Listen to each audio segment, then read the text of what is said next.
It's always difficult to go after a rabbi and a priest. Just saying. So I'll try my best, and I'm going to be talking through my presentation as well. But before I do that, I just want to thank Peter Vakari. He's been just so absolutely gracious, reaching out, and also America Magazine, because I feel that this is such an important conversation today, especially today for me as a Muslim, and to have this conversation with Jews, Christians, and others is one of the most important things. I really commend you for this program, and I also want to say thank you for having me here at this beautiful seminary, 40 acres of it, and I've had the honor of touring around and seeing the wonderful classrooms. So I just want to give a hand to the people here.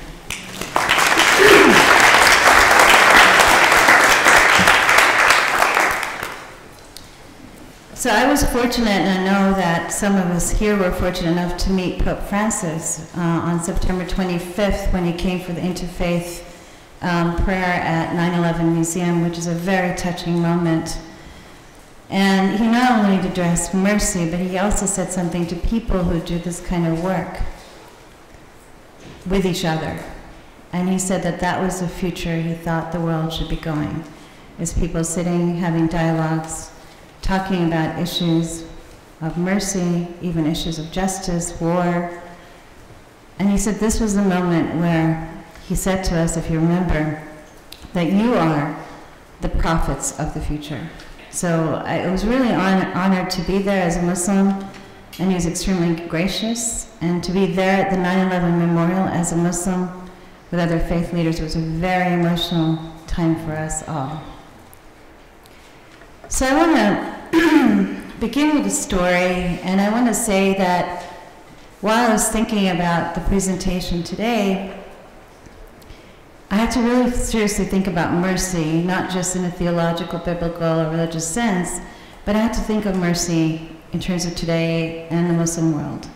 And perhaps the perceptions of Muslims today, which is not very positive, as you all know, but also how to kind of illustrate the kind of feeling that Muslims have when there is absolutely no mercy.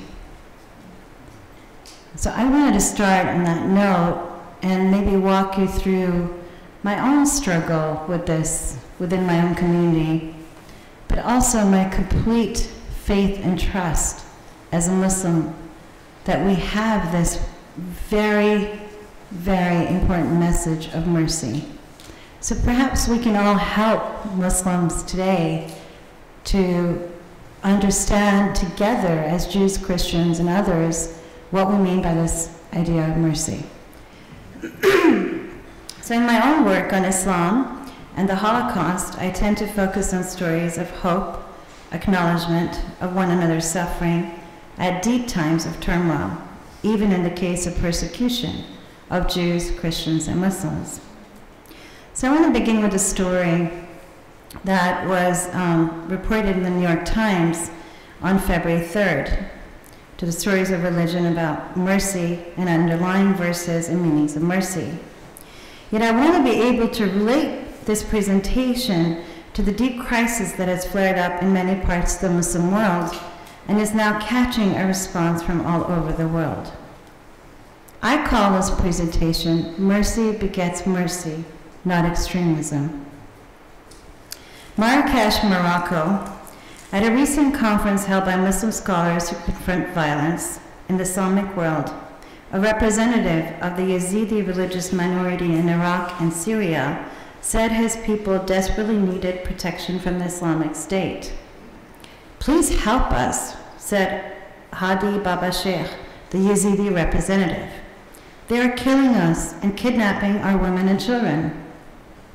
The gathering of about 300 muftis, theologians, and scholars responded far more broadly by issuing the Marrakesh Declaration, which calls for Muslim countries to tolerate and protect religious minorities living within their borders, among them Christians, Jews, Hindus, Baha'is, as well as Yazidis and Sabians.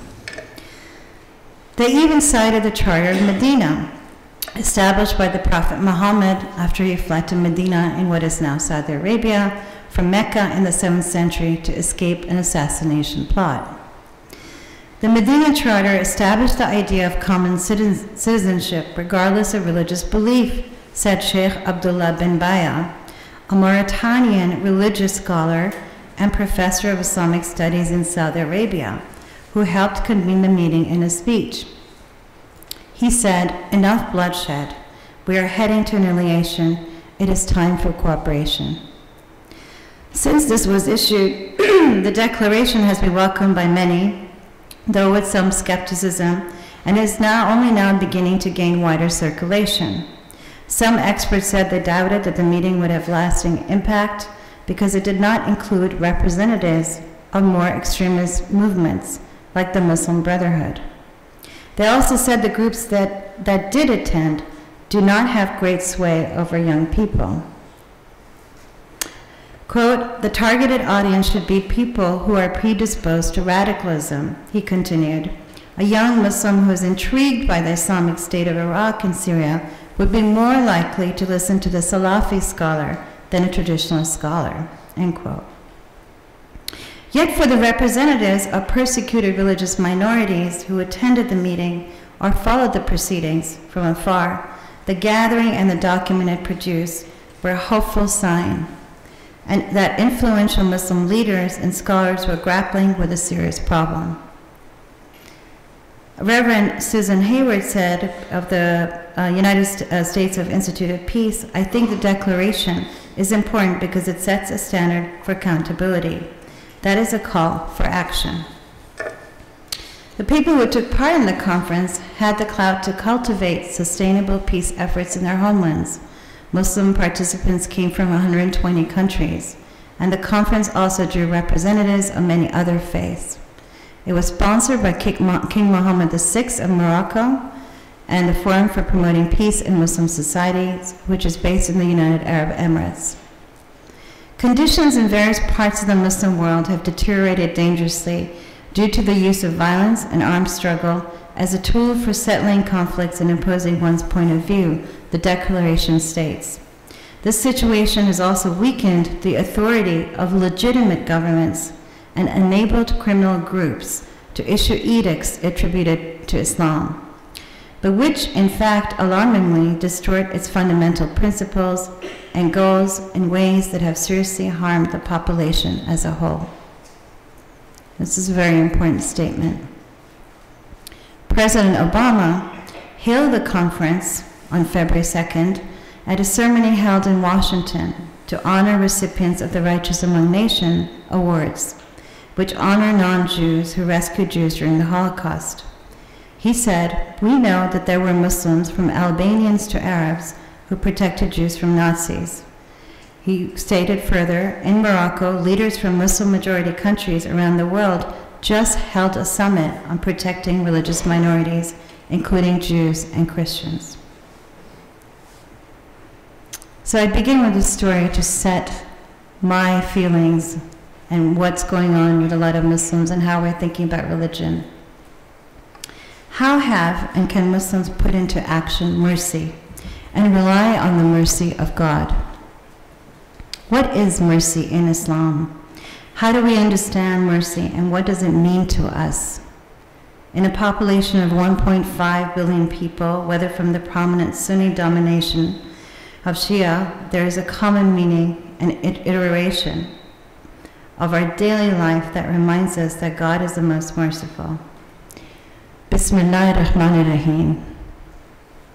We begin everything in our life with that phrase, which means that God is the most gracious and the most merciful. William Chittick relates that one of the several reasons for this, that how we don't understand mercy and how others don't understand Islam as being merciful, is that because of the earlier Orientalists.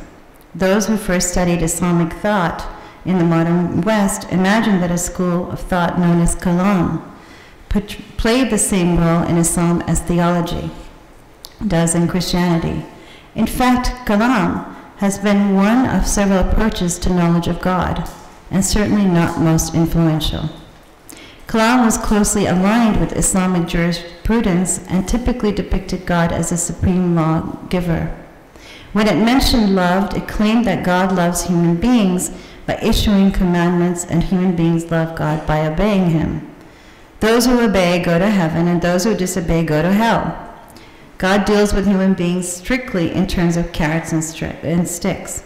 Forget about love in any normal meaning of the word. But I completely disagree in terms of this interpretation. But as one reads the Quran, recites their daily salat, one should perhaps wonder, if God is so majestic, does practically every chapter begin with the formula of consecration? In the name of God, the All-Merciful, the Ever-Merciful. In the text itself, the Quran divine names and attributes associated with mercy and kindness are far more common than those associated with magnificence and majesty. Many verses say things like, He is with you wherever you are, Surah 57:4. Whether before your creation, during your brief stay in this world, or after death, this divine witness is tightly bound up with the notion of love and mercy.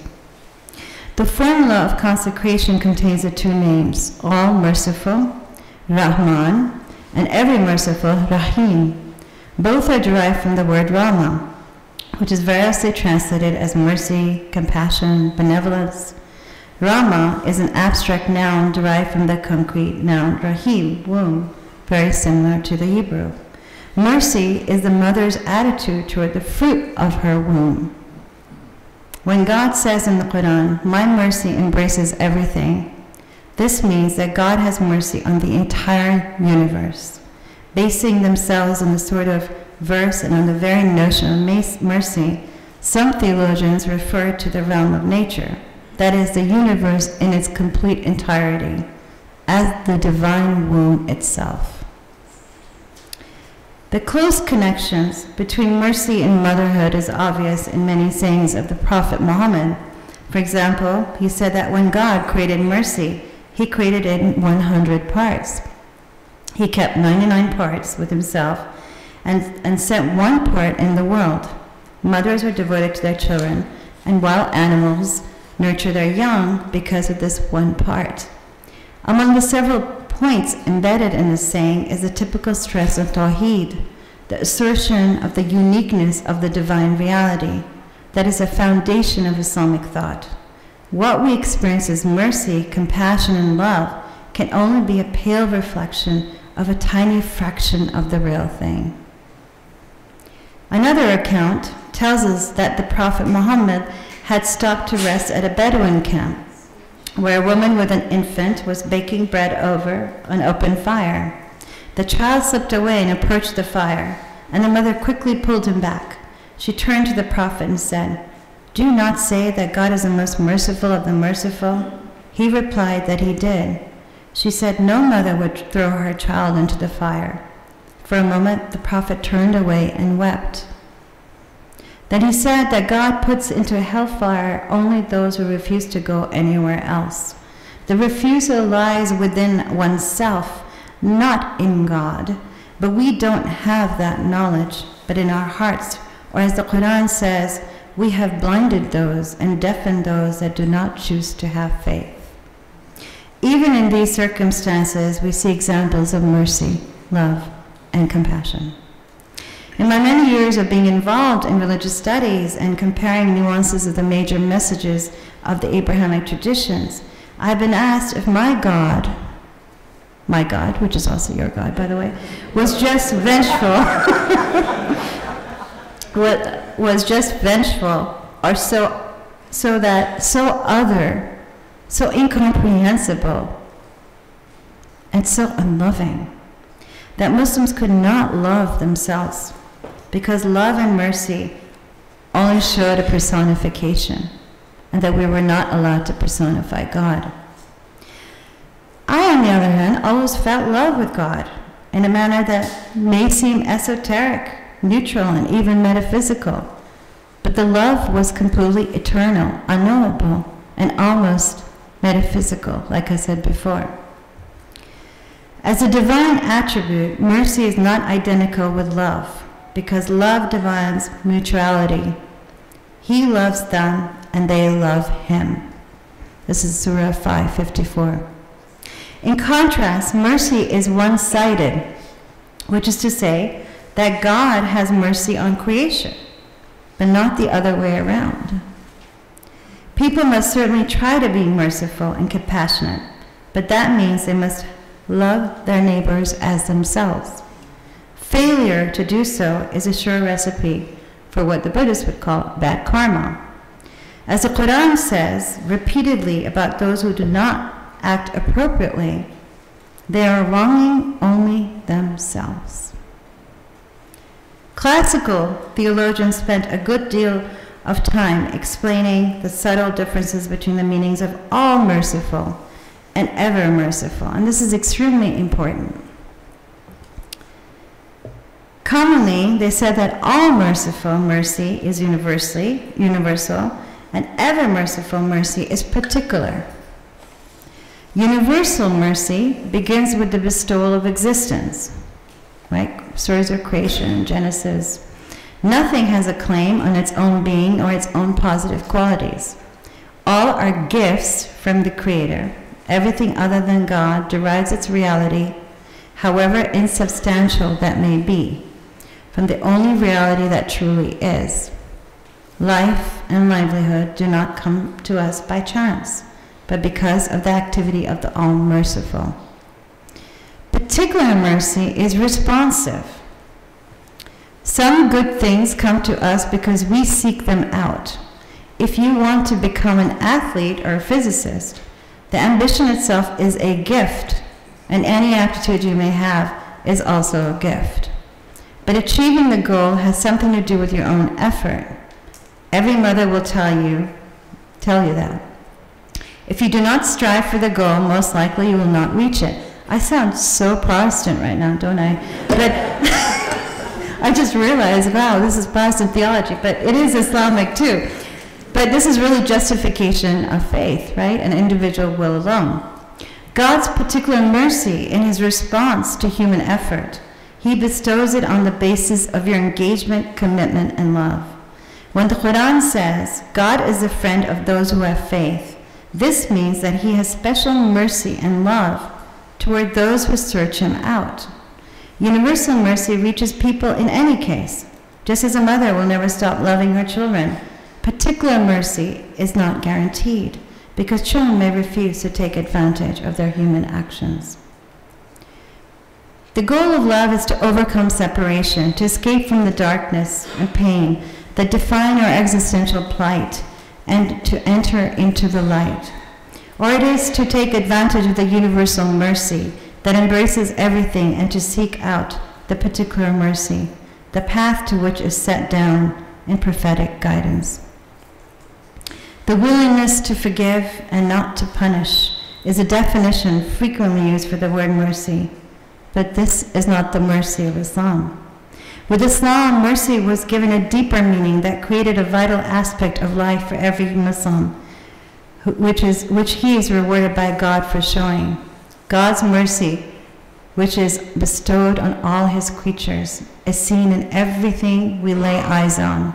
In the sun that provides light and heat, in the air and water that are essential for all the living.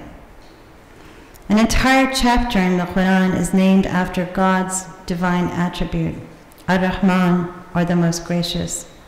Also, two of God's attributes are derived from the word of mercy. They are Ar-Rahman, Ar-Rahim, which mean the Most Gracious, the Most Merciful.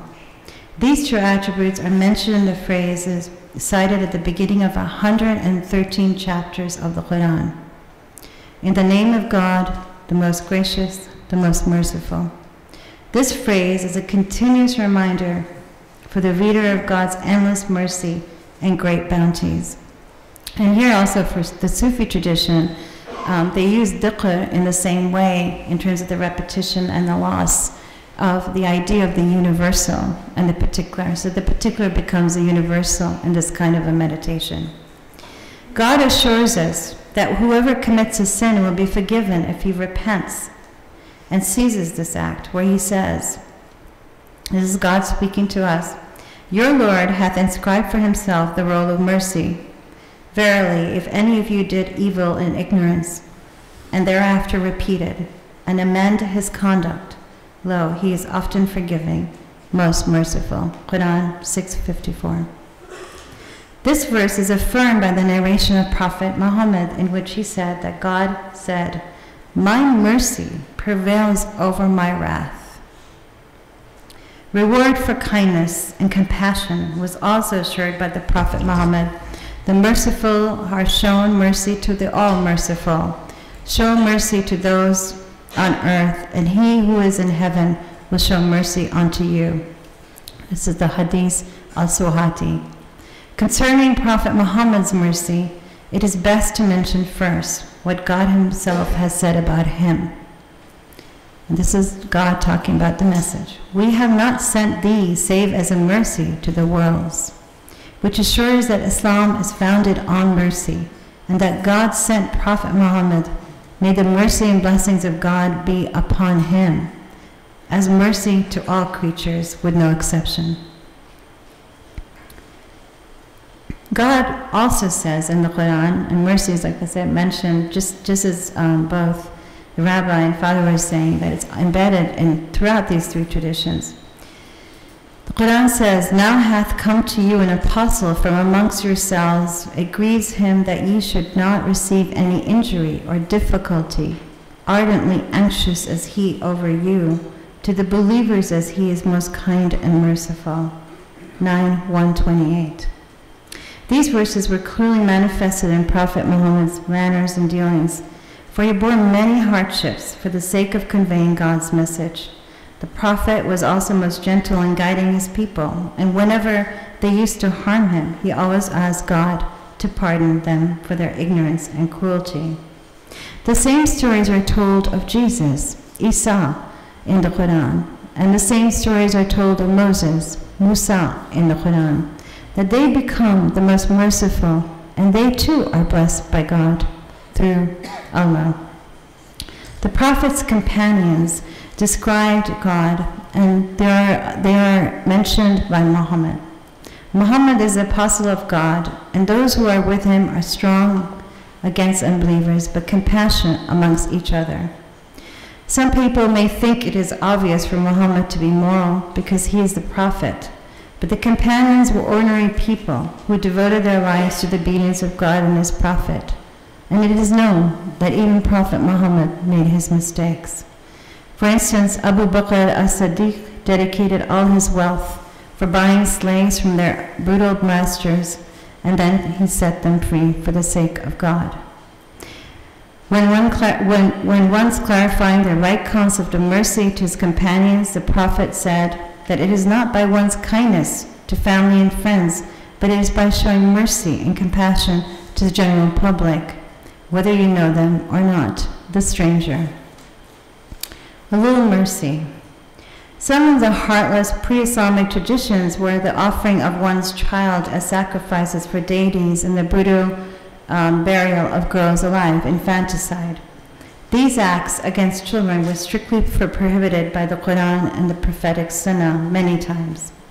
As for the Prophet's mercy towards children, or as the rabbi was talking about, orphans and widows, it was a very prominent theme in Islam as well. He was once leading the prayer, and his grandsons, Al-Hassan and Al-Hussein, were still young boys playing. Climbing over his back, so in the fear of hurting them, if he should stand, the Prophet prolonged his prostration. Another time, the Prophet performed his prayer while carrying Ummah, his granddaughter. This kindness of the Prophet was not only bestowed on his own children, but also extended to children playing on the street. As soon as seeing the Prophet, they would run to him, and he would greet them with warmth. Even during prayer, the Prophet Muhammad innate kindness was clear. He said, "It happens that I start the prayer intending to prolong it, but on hearing the cries of a child, I shorten the prayer because I know that the cries of the child will incite its mother's passions." In many situations, the Prophet taught us how children should be brought up. in a kind and loving atmosphere, that they should not be beaten or hit across the face, avoid their humiliation. When a man once saw the Prophet kissing his grandson, he was astonished at the Prophet's leniency and said, "I have 10 children, and I have never kissed any one of them." The Prophet replied, "He who does not show mercy, no mercy would be shown to him."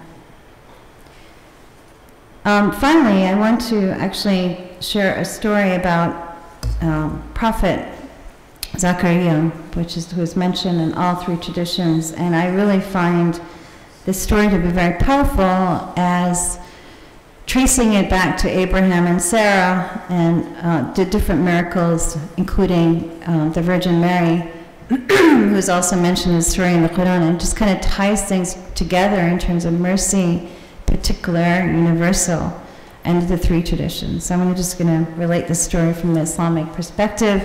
I know things are different in the Quran than they appear in the Gospels and in the Torah. And one of the things that I think is very important when we're reading these things is to understand the context of each tradition for its own. This is something that's coming as a teacher, because I teach this in my own college, and I constantly tell my students that, look, Judaism was just Judaism. There was no Christianity. And they're like, what? So there was a time when there were no Christians. I'm like, yep.